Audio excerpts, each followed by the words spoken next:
Good day guys, so ang video na to ay tungkol sa system namin na isang laro kung saan ang goal nito ay makatulong sa pag-aaral ng mga estudyante sa subject na GNET 09 o Life and Works of Rizal na tinutulog sa KABSU. Bale, ang laman ng laro namin ay nahati sa apat na chapters. Panimula chapter na tumatalakay sa early life ni Rizal at sa pamilya niya. Paaralang chapter kung saan dinidiscuss naman dito yung naging buhay ni Rizal noong siya ay nag-aaral pa. Paglalakbay chapter naman ay tungkol sa buhay ni Rizal noong siya ay naglalakbay at yung mga nagawa niya habang naglalakbay. At panghuli ay ang paglilitis chapter na kinukwento naman ang mga nangyari ni Rizal sa kanyang mga huling sandali bago siya mamatay.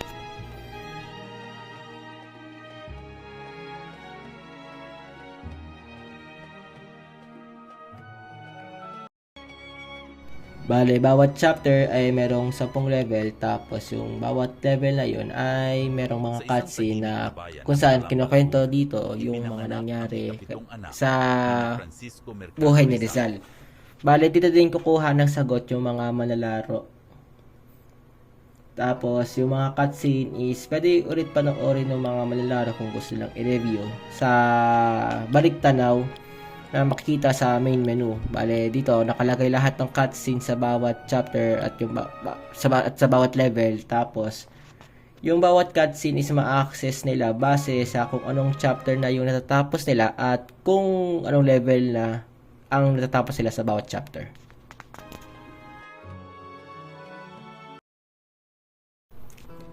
Sa panimula chapter, ang laro dito ay isang jigsaw puzzle na kung saan ay meron bubuing picture yung manlalaro, tapos after nilang mabuo to, may lalabas na information tungkol dun sa picture na nabuo na yon. Tapos may sasagutan silang quiz na nakabase dun sa jigsaw puzzle at yung information na nakalagay sa cutscene.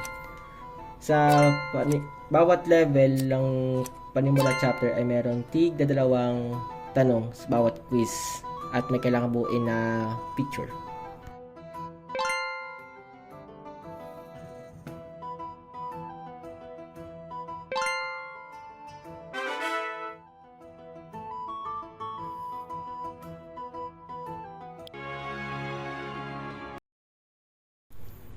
Sa paaralang chapter naman, ang laro dito ay word forming puzzle na kung saan may mga tika-apat na set na tanong. Bale, kada tanong, kailangan nilang buuin yung sagot doon gamit yung mga naka-provide na letter sa ibaba ng screen.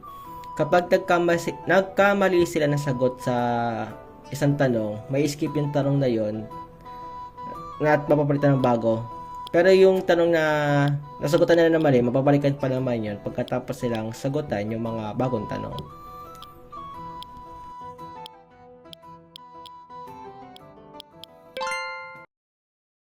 Sa paglalakbay chapter naman, ang laro dito ay word search puzzle na kung saan may mga nakalaan na tanong sa right side ng screen na nakalagay doon sa scroll. Tapos, yung mga sagot ay nakatago doon sa grid na nasa left side ng screen. Bale, kapag nakahanap ka ng sagot sa isang tanong, yung sagot na yun ilalabas doon sa ilalim ng tanong na nasagutan mo.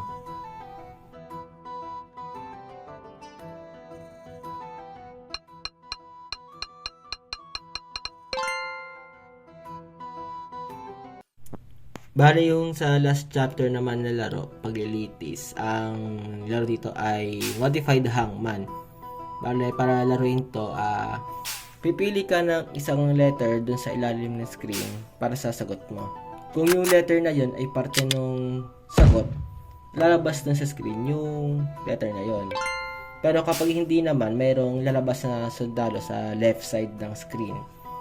Bale, kapag meron ka ng 6 na mali, matatalo ka sa laro. Pero, kada tama mo naman, mababawasan yung mali mo na nakuha. Bali, kung halimbawa, meron kang 3 mali, mababawasan ng isa yon, magiging 2 na lang kapag tama yung naging sagot mo.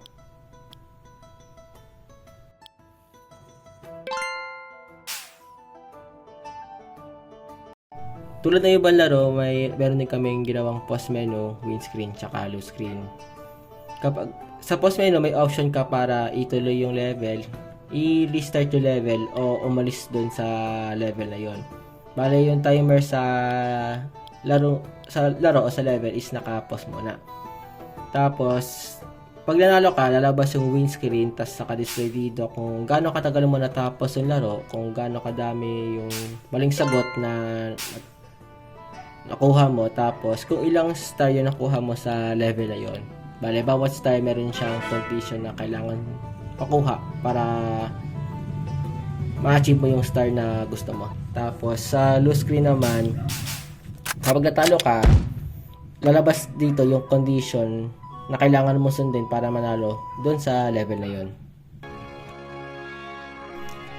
Kada nanalo ka sa isang level is ma-unlock mo yung kasunod na level nito. Bale, lahat ng levels kaysa sa level 1 ay naka-lock. At ma-unlock lang ito kada natapos mo yung mga previous levels bago yung level na yon. Bale, kada chapter nga is merong 10 levels at meron din itong 30 stars na pwedeng kolektahin. Ang purpose ng stars na to is kailangan mo ito para ma-unlock mo yung mga sumunod na chapter. Halimbawa, dito sa chapter 2 o dun sa paaralan chapter, natapos ko na yung lahat ng levels sa panimula chapter, pero yung total stars ko is 17 pa lang. Ngayon, pag pinipindot ko tong chapter na to, may lumalabas na message na kailangan ko munang kolektahin lahat nung stars na nire-require niya. Tapos kapag nakakuha ko na yung mga stars na yun, unlock na si chapter 2 o si paaralan chapter. Ganon din yung patakaran pagdating sa ibang chapter. Kailangan mo muna tapusin yung lahat ng level sa previous chapter at makuha yung nire-require nila o nire-require nitong stars. Bale, dito naman tayo sa multiplayer. Bale, ang laro namin is isang multiplayer game na pwedeng laruin via local area network na ang connection nyo is either nasa isang wifi kayo nakakonect o pwede ding via hotspot. Ngayon, kung yung mag-hotspot ay mag-host din ng lobby, kailangan naka-off yung data niya para hindi magkaroon ng problem sa gagamiting IP sa lobby. Pwede kang pumili ng character na gagamitin mo sa multiplayer. Makikita mo, pwede kang mamili doon sa main menu. Bale, may makikita ka doon na palitan ng character. Tas dito, meron kang 8 characters na pagpipilian. Tas dito ka na din mag-set ng name na gagamitin mo para sa multiplayer. Sa multiplayer, may dalawang choice si manlalaro.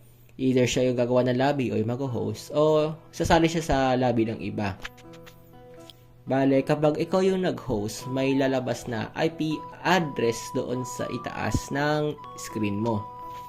Bale, yung IP address na yun, ay yung kailangan i-input nung makikiconnect para makapasok sa lobby. Bale, kung pagkatapos si type yon ng ko-connect, makakasali na siya doon sa lobby na ginawa mo. Ngayon, bilang host ng laro, ikaw lang yung pwede mag-start tsaka mag-pause ng laro nyo. Tapos nun, kapag nga pala nakapasok na si client sa lobby mo, is mawawala yung display ng IP address kasi hanggang 2 players lang yung pwedeng sumali sa isang lobby.